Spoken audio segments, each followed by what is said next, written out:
You know, we had a play called that was actually to the complete opposite side of the field, not to Chuck at all, to be honest.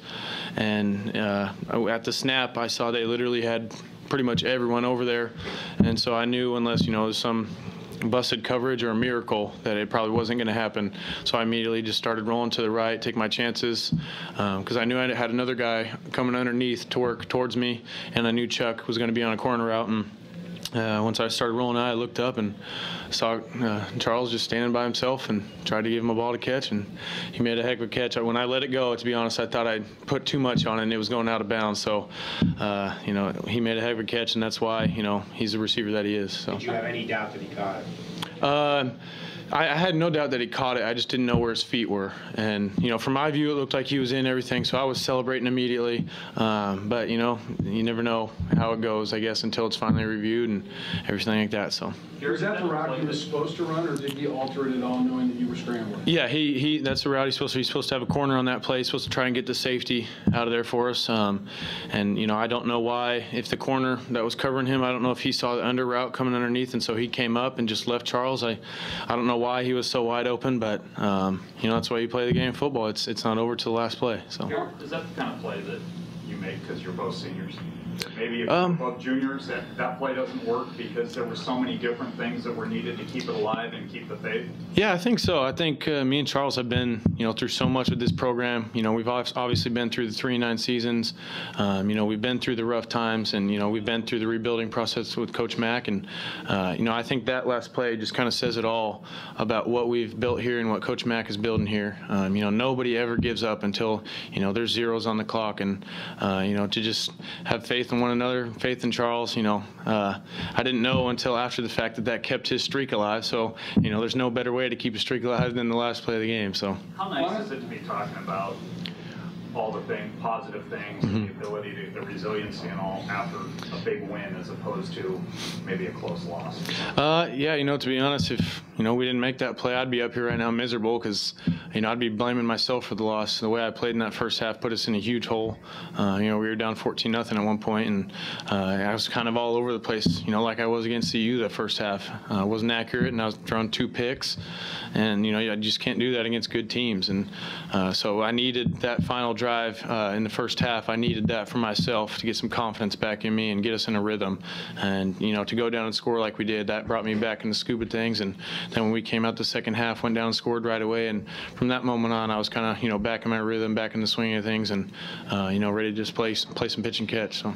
Max said Charles was really your 5th option on that play. Yeah, he is. How many times in a game do you actually go to your 5th option? I've never thrown that route on that play even in practice, so that says that. And we've repped that play thousands of times, so I can't tell you. To be honest, the Wyoming game when Don Alexander had that one-handed catch, that's the side I'm supposed to be reading, and that's totally opposite side of Charles. And, so like I said, I've never thrown that pass in any practice, any game, anything. So practice makes perfect. It does. It does. I came up to Charles after that, and he was like, scramble rules, man, scramble, because we've been working on those nonstop. So, and Charles always has a good sense of humor to him, and that's why I love that kid. I couldn't be happier for him. So. What is your usual exchange with Coach McElwain about the color jerseys and how before the game?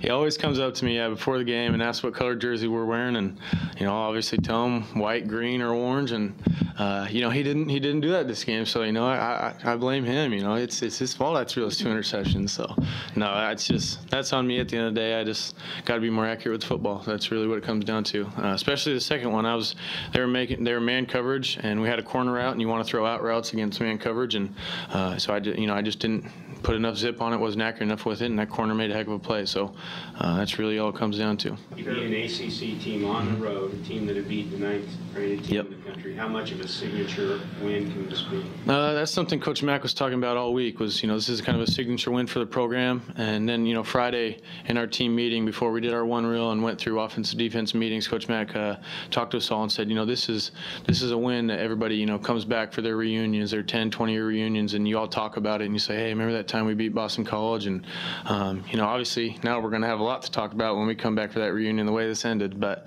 this is a special win for the program and, a signature win.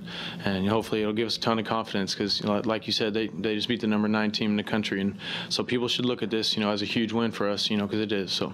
Is this the kind of win this program needed? I think so. After this game, I'm looking forward to see how we approach practice next week. Because I think people are going to be soaring with confidence, and we've had these kind of wins. Not this big, but we've had wins like this before, and we've come back and had a great week of practice because people are just flying with confidence, and living it up. And so hopefully we can keep building on that, and hopefully this, just like I said, gives us a ton of confidence. Because now after Tulsa, we're getting into conference play, and that's obviously the real season. So when we need to go in there and win out conference and get into a good bowl game. So what was the attitude when you were down 14 in that? we didn't, obviously never gave up. That's something Coach Mack has kind of instilled in everybody, is that attitude, and so it was never something. But obviously, me especially, I was kind of down. I needed to get myself in a rhythm because I obviously felt like I was letting the team down because the defense was playing a heck of a game. Against the 4th best rushing team in the country, they were shutting them down. Obviously, they had a few big plays, and you got to expect that out of a good team like that. But so I kind of fed off what the defense was doing and rallied around them, and that's why you play the game of football, because it's You were working with another center. How did Kevin O'Brien play? He had a heck of a game. I couldn't be more proud of him. There's no issues, for a kid to come in, get his first start. You would think there'd be a lot more jitters, and you would think he would have kind of the deer in the headlights look, because Lord knows I did when I got my first start. So for him to come in and play like that, I was really proud of him. Did you tease D-Hart for getting caught? Oh, yeah, I gave him a hard time, right? Because I was raising my hands when he broke out. I thought he was gone for sure, and then it was about 2 seconds into his run, he just looked gassed. So I was giving him a hard time for it. It was funny. So. What actually goes through your minds as an offense? It's 4th and 10 from the 12. You kind of feel like and obviously the game's on the line, you almost feel like your season breaks on, or you just kind of focus on the play? Maybe if this was a conference game, maybe you kind of feel like that about the season. But to be honest, I don't really, I can't really tell you how you feel. You go out there and it's really, you just execute the play like you know how to. And if nothing's there, you try and make something happen. And it's a weird feeling. It's hard to explain. And when it works out, it's something that you remember forever, like I said. So I couldn't be more happy for everybody. So. All right. Thanks Thank a lot, you. Garrett.